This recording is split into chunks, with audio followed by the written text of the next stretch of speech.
আসসালামু আলাইকুম। ওয়ালাইকুম আসসালাম। কেমন আছো ভাবি?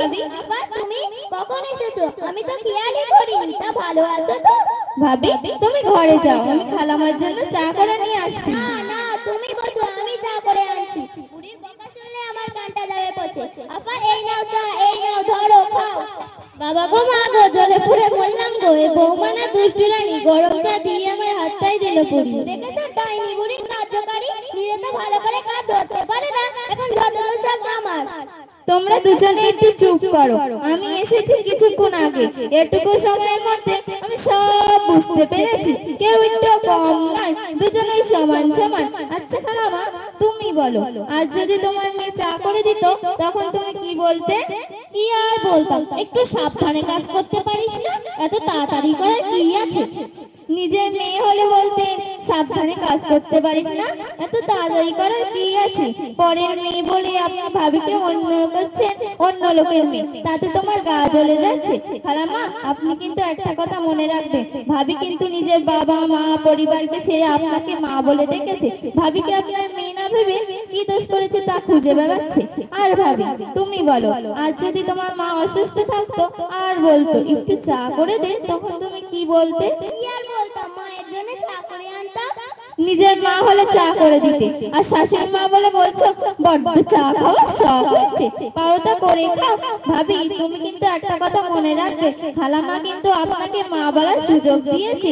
30-35 বছর ধরে সাজানো সংসার আপনার হাতে তুলে দিয়েছে, নিজের প্রাণের ছেলেকে আপনার সঙ্গী বানিয়েছে। সামান্য একটু চা করে দিতে বলে চলে, তাহলে তোমার অসুবিধাটা কোথায়? বাহ, বুদ্ধি তোমার, ধন্য বিচার। তুমি যেটা বলছো একেবারেই সঠিক, কিন্তু তোমার খালামা যে আমার নামে সারা পাড়ায় মিথ্যা বদনাম দিয়ে বেড়াচ্ছে।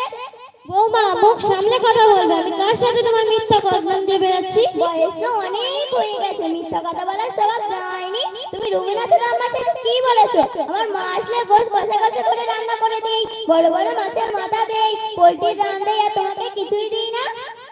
আগে রুবিনা ছোট খালাম্মাকে ডাকো, তাহলে সব সমাধান হয়ে যাবে। সানিয়া তুই দাঁড়া, আমি ওকে ডাকছি। রুবিনা, এই রুবিনা, রুবিনা বুবু। ও আপা, ডাকাডাকি করছো কেন? এই রে, বউ শ্বশুরে যুদ্ধ লাগিয়ে দিয়েছিলাম, ধরা পড়ে যাবো না তো? এই রুবিনা, ওই দিক দিয়ে কি বিড়বিড় করছিস? আমার বৌমার সাথে আমার নামে কি বলেছিস? না মানে একটা কথা বলতে গিয়ে মুখ ফসকে বেরিয়ে গেছে। তুই তো আমাদের সংসারে আগুন লাগিয়ে দিয়েছিস। মিথ্যা ও পরিবিদ্যা গীবত করে কত শান্তির সংসার অশান্তির আগুনে জ্বলছে, আর সেই আগুনে জ্বলছে আমার খালামা ও বউ।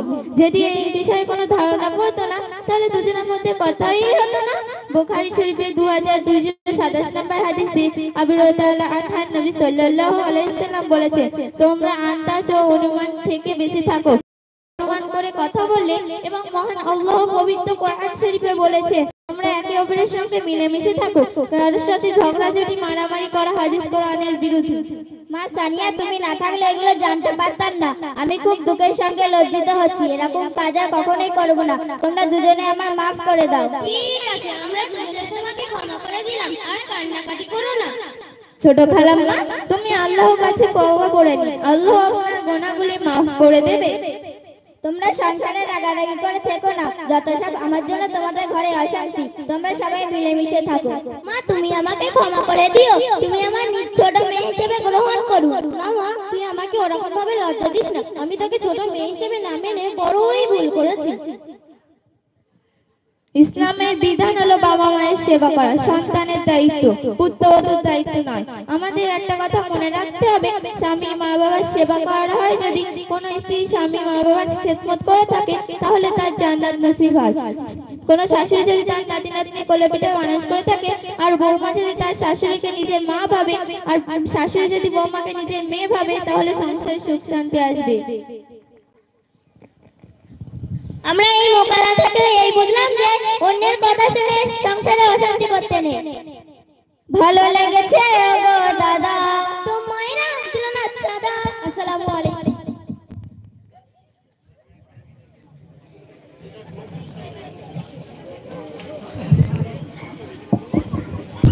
আলহামদুলিল্লাহ।